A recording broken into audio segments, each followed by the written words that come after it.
Tenía 12 cuando conoció a su asesleno en la internet, el terrible caso de Micaela Ortega. El silencio que gritó en las redes, el caso Micaela Ortega. Hay historias que no empiezan con un golpe, ni con un grito, ni con una escena violenta. Empiezan con un mensaje, con una notificación discreta, con una pantalla iluminándose en la soledad de una habitación infantil. Esta es una de esas historias. Una que obligó a un país entero a mirar de frente un peligro que estaba creciendo en silencio, detrás de perfiles falsos, fotos robadas y palabras cuidadosamente calculadas. Advertencia. El siguiente contenido aborda un caso real de violencia contra una menor de edad, desaparición, manipulación psicológica y abuso en entornos digitales. Puede resultar perturbador para algunas personas. Se recomienda discreción. Micaela Ortega tenía 12 años. Vivía en Bahía Blanca, una ciudad del sur de la provincia de Buenos Aires donde, como en tantos otros lugares, la rutina cotidiana parecía transcurrir con normalidad. Iba a la escuela, compartía tiempo con su familia, tenía amigas, sueños pequeños y grandes, y una vida que apenas comenzaba a tomar forma. Como miles de chicas y chicos de su generación, Micaela también tenía acceso a Internet y redes sociales. Para ella, Facebook no era una amenaza. Era un espacio de juego, de charla, de pertenencia, un lugar donde sentirse escuchada. En 2016, el concepto de grooming todavía no ocupaba el centro del debate público en Argentina. No era un término habitual en las sobremesas familiares, ni en las aulas escolares. Muchos padres desconocían cómo operaban los adultos que se escondían detrás de perfiles falsos, y muchos chicos no tenían herramientas para identificar cuándo una conversación cruzaba una línea peligrosa. En ese contexto, Micaela comenzó a interactuar con un perfil que decía pertenecer a una niña de su misma edad. El vínculo no se construyó de un día para otro. Fue progresivo, paciente, calculado. Mensajes diarios, charlas aparentemente inocentes, gustos compartidos, confidencias. Del otro lado de la pantalla no había una preadolescente, sino un hombre adulto que sabía exactamente qué decir y cuándo decirlo. Jonathan Luna utilizó más de un perfil falso. Cambiaba identidades, inventaba historias, se adaptaba a lo que Micaela necesitaba escuchar. El objetivo era uno solo: ganarse su confianza absoluta. El grooming no funciona con violencia explícita en un inicio. Funciona con manipulación emocional. El agresor se presenta como alguien que comprende, que acompaña, que escucha sin juzgar. Poco a poco, el mundo real empieza a parecer menos atractivo que ese refugio digital.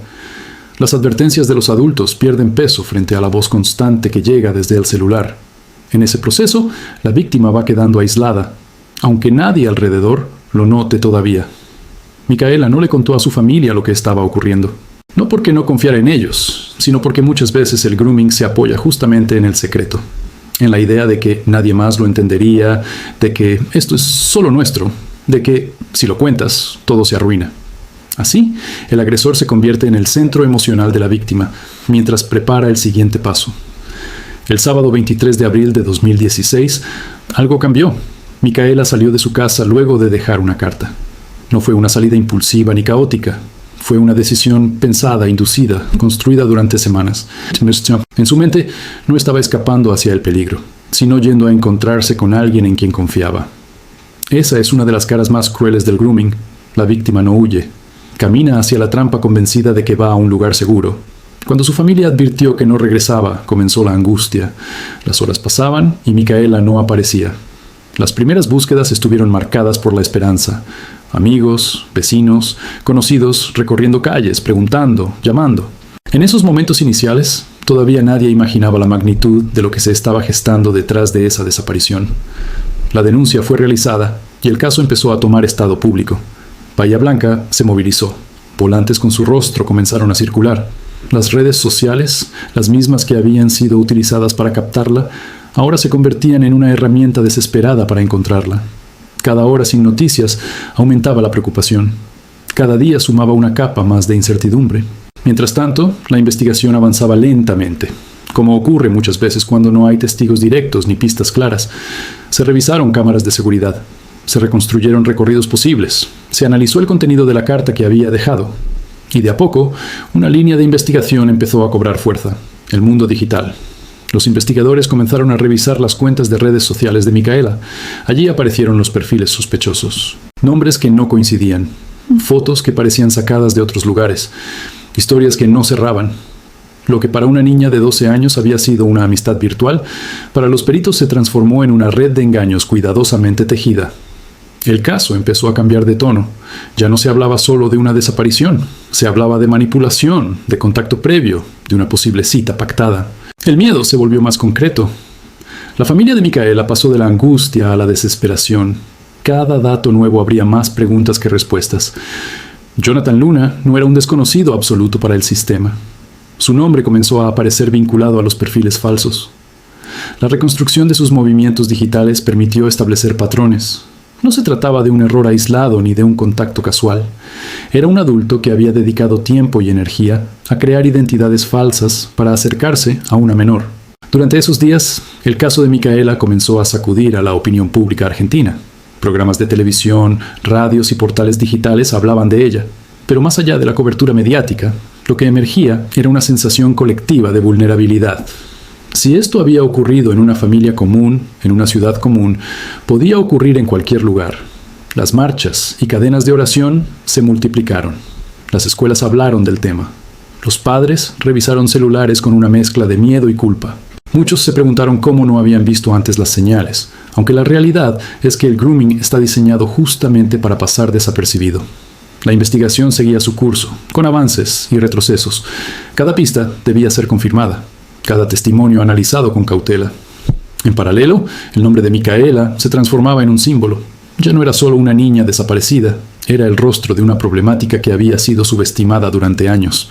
Lo que este caso comenzó a revelar, incluso antes de llegar a su resolución, fue la enorme asimetría entre un adulto manipulador y una menor en etapa de formación.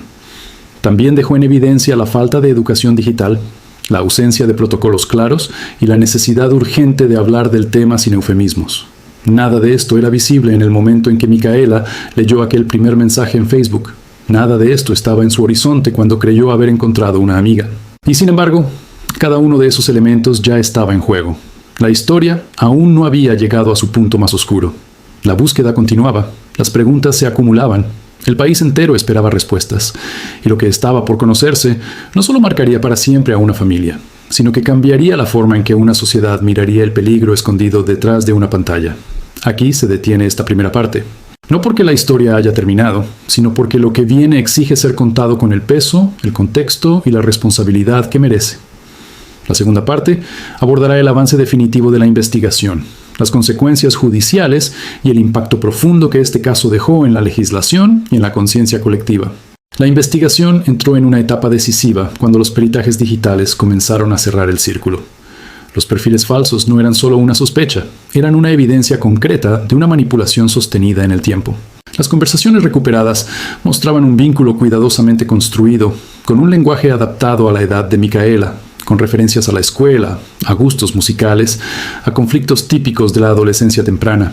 Nada era casual. Todo había sido diseñado para generar cercanía, dependencia y confianza. Jonathan Luna fue identificado con mayor claridad cuando los movimientos de conexión, los dispositivos utilizados y los registros de IP comenzaron a coincidir. El mundo virtual, que tantas veces parece etéreo e inacible, empezó a dejar huellas firmes. La reconstrucción de esos rastros permitió establecer que no se trataba de un contacto aislado ni de un intercambio superficial. Hubo planificación, hubo insistencia, hubo una intención deliberada de concretar un encuentro presencial. Mientras tanto, la búsqueda de Micaela seguía activa. 35 días que se sintieron eternos para su familia y para una comunidad que ya no podía mirar hacia otro lado. Cada jornada sin noticias profundizaba el dolor y la incertidumbre. Las expectativas se mezclaban con el temor. La esperanza convivía con la posibilidad de lo peor. Cuando Jonathan Luna fue finalmente detenido, el clima social ya era de máxima tensión. No era solo un sospechoso más, era el adulto que había engañado a una niña, que había cruzado límites invisibles pero devastadores. Durante los interrogatorios, las contradicciones comenzaron a aparecer. Las versiones no coincidían, los tiempos no cerraban. La presión de la evidencia digital se volvió insostenible. En un punto crítico de la investigación, Luna confesó. No solo admitió su responsabilidad, sino que guió a las autoridades hasta el lugar donde se encontraba el cuerpo de Micaela. El hallazgo ocurrió el 28 de mayo de 2016. Ese día marcó un antes y un después. La esperanza se rompió definitivamente, dando paso a un dolor profundo, colectivo, imposible de describir con palabras simples. La confirmación del peor desenlace sacudió a todo el país. Ya no se trataba solo de una desaparición, ni de un caso de grooming frustrado. Se trataba de un femicidio, de la muerte violenta de una niña que había sido captada, engañada y asesinada por un adulto que se aprovechó de su vulnerabilidad. El impacto emocional fue inmediato. Bahía Blanca quedó en silencio. Las marchas se multiplicaron. Las plazas se llenaron de velas, carteles, fotos, nombres escritos a mano. Micaela dejó de ser solo una víctima para convertirse en un símbolo doloroso de lo que ocurre cuando el Estado, la sociedad y las familias no logran llegar a tiempo.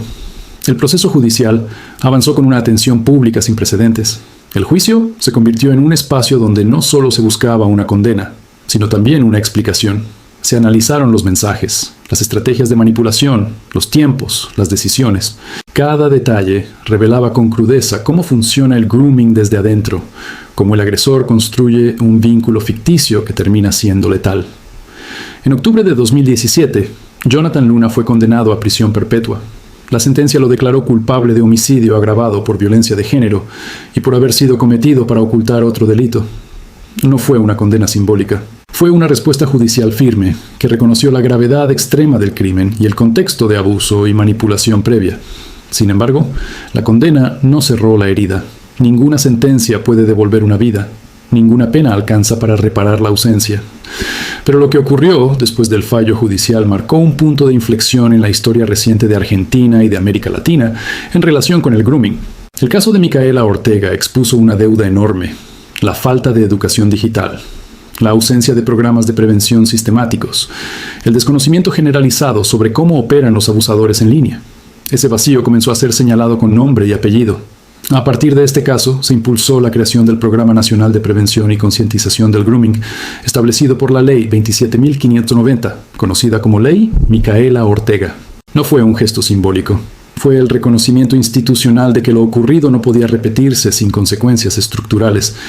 La ley puso el foco en la prevención, en la necesidad de hablar del tema en las escuelas, de capacitar a docentes, familias y estudiantes, de generar campañas de concientización que expliquen con claridad y sin rodeos cuáles son los riesgos y cómo detectarlos a tiempo. También reforzó los canales de denuncia y la articulación entre organismos del Estado y organizaciones civiles.